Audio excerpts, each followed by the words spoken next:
شرائط میں سب سے پہلی شرط اللہ سبحانہ و تعالیٰ کے حضور آپ نے حلال کمانا ہے، حلال کھانا ہے، حلال پہننا ہے۔ کیوں؟ سرور کونین نے فرمایا الکاسب حبیب اللہ، محنتی اللہ کا دوست ہے، اور آپ نے محنت کرنی ہے۔ اور دوسری ایک حدیث پاک میں سرور کونین نے فرمایا جو شخص حرام کا ایک لقمہ کھاتا ہے تو 40 دن تک اس کی کوئی عبادت قبول نہیں ہوتی، نہ نماز قبول ہوتی ہے، نہ اس کی اور کوئی عبادت قبول ہوتی ہے۔ تو معزز سامعین کرام، اگر آپ نے حرام کھا لیا تو پھر آپ کی عبادات قبول نہیں ہوں گی، تو وظائف کہاں سے اثر کریں گے؟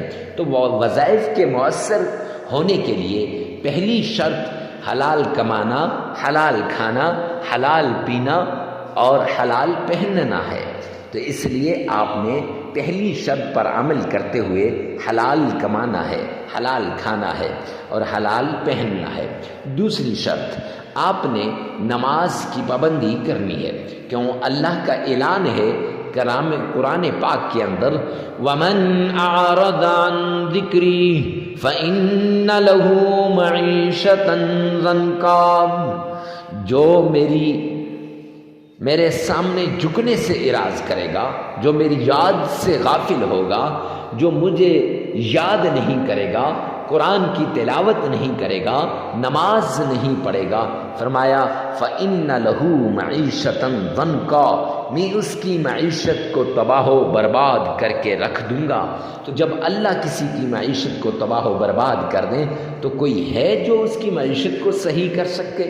تو اس لیے معزز سامعین کرام، آپ نے یہ 5 نمازیں لازمی پڑھنی ہے۔ ہاں آگے پیچھے ہو جائیں تو خیر، لیکن وقت پہ پڑھنے کی کوشش کرنی چاہیے۔ تیسری شرط، آپ نے اکیلے میں، تنہائی میں، ایسی جگہ میں آپ نے عمل کرنا ہے جہاں کوئی آپ کو ڈسٹرب نہ کرے، ڈسٹربنگ کریٹ نہ کرے۔ کیوں؟ جب ڈسٹرب ہوں گے پھر وظیفے کی طرف دھیان نہیں رہے گا، جب دھیان نہیں رہے گا تو پھر معزز سامعین کرام کیسے وہ وظیفہ قبول ہوگا؟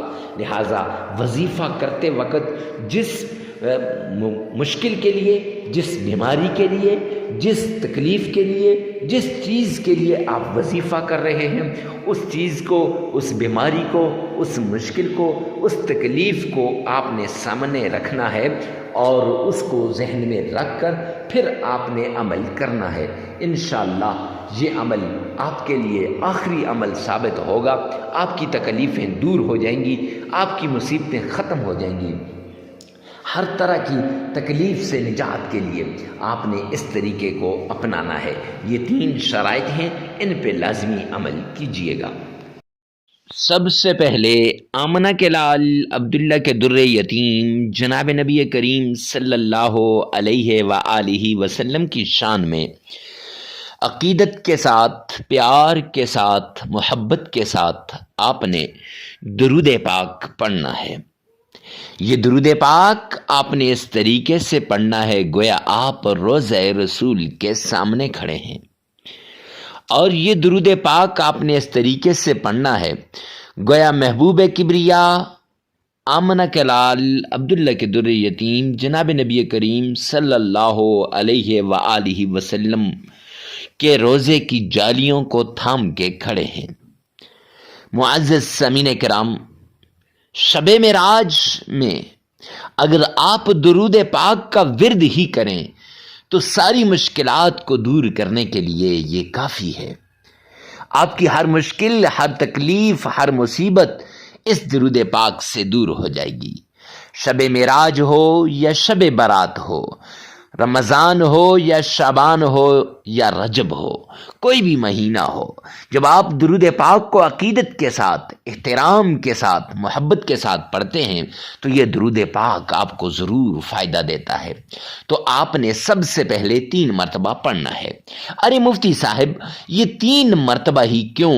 3 مرتبہ سے زیادہ کیوں نہیں؟ تو جامعہ ترمذی جلد دوم کی روایت ہے، حبیب کبریا جناب نبی کریم صلی اللہ علیہ وآلہ وسلم نے فرمایا جو شخص 3 مرتبہ درود پاک پڑھتا ہے وہ اللہ سبحانہ و تعالی کی ذمہ داری میں آ جاتا ہے۔ گویا آپ اللہ سبحانہ و تعالی کی ذمہ داری میں آ جائیں گے، اور جب بندہ اللہ کی ذمہ داری میں آ جاتا ہے تو پھر بندے کے سارے کام خود ہو جاتے ہیں، اللہ کریم ان کے کاموں کو خود کرتے ہیں۔ معزز سامعین کرام، تو جب آپ نے یہ درود پاک پڑھنا ہے، اب پڑھنا کتنا ہے، کتنی بار پڑھنا ہے، کون سا درود پاک پڑھنا ہے اور کیسے پڑھنا ہے؟ 3 بار پڑھنا ہے اور درود ابراہیمی پڑھنا ہے۔ ارے مفتی صاحب درود ابراہیمی ہی خاص کیوں؟ تو اس لیے کہ یہ درود پاک آپ دن میں کئی مرتبہ نماز کے اندر پڑھتے ہیں، اور اس کے ساتھ ساتھ آپ کو اس کا تلفظ بھی صحیح ہے آپ کا، اور یہ آپ کو صحیح طریقے سے آتا بھی ہے۔ اور 3 مرتبہ پڑھنے کے بعد درود ابراہیمی پڑھنے کے بعد پڑھنا کیسے ہے؟ آئیے میرے ساتھ ایک مرتبہ غور سے سنیے گا۔ اللہم صلی علی محمد وعلی آل محمد کما صلیت علی ابراہیم وعلى آل إبراهيم إنك حميد مجيد اللهم بارك على محمد وعلى آل محمد كما باركت على إبراهيم وعلى آل إبراهيم إنك حميد مجيد۔ 3 مرتبہ عقیدت کے ساتھ، پیار کے ساتھ، محبت کے ساتھ، ذوق اور شوق کے ساتھ آمنہ کے لال پر آپ یہ گلدستہ عقیدت درود پاک کا پیش کریں گے۔ جب آپ یہ درود پاک کا گلدستہ پیش کریں گے، رب کائنات کی قسم پھر آپ کی ہر مشکل دور ہو جائے گی۔ اس کے بعد وہ تسبیح جس سے اگر آپ کو نوکری نہیں مل رہی تو نوکری مل جائے گی، اولاد نہیں ہو رہی تو انشاءاللہ اللہ نرینہ اولاد عطا فرمائے گا، آپ کی ہر مشکل، ہر تکلیف، ہر مصیبت، ہر پریشانی دور ہو جائے گی۔ وہ تسبیح آپ نے پڑھنی ہے۔ حسبنا اللہ ونعم الوکیل، یہ تسبیح آپ نے 313 مرتبہ پڑھنی ہے، 313 مرتبہ آپ نے پڑھنی ہے۔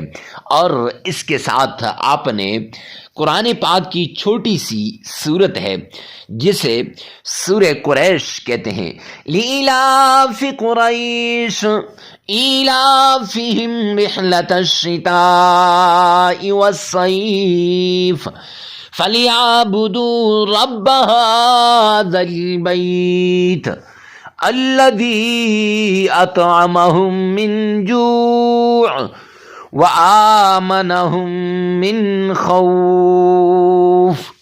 یہ سورت آپ نے 21 ٹائم صرف 21 مرتبہ پڑھ کر سینے پر پھونک مار دینی ہے، اور پھر اس کے بعد اللہ سبحانہ و تعالی کا پیارا نام یا کریم یا اللہ، یا کریم یا اللہ، یہ آپ نے 1001 مرتبہ پڑھ لینا ہے۔ پھر درود پاک آپ نے 3 مرتبہ پڑھ لینا ہے۔ معزز سامعین کرام، عمل مکمل ہو جائے گا۔ یہ عمل آپ 3 دن بھی کر سکتے ہیں، 5 دن بھی کر سکتے ہیں، 7 دن بھی کر سکتے ہیں، اپنی ضرورت کے مطابق آپ اس عمل کو کیجئے گا۔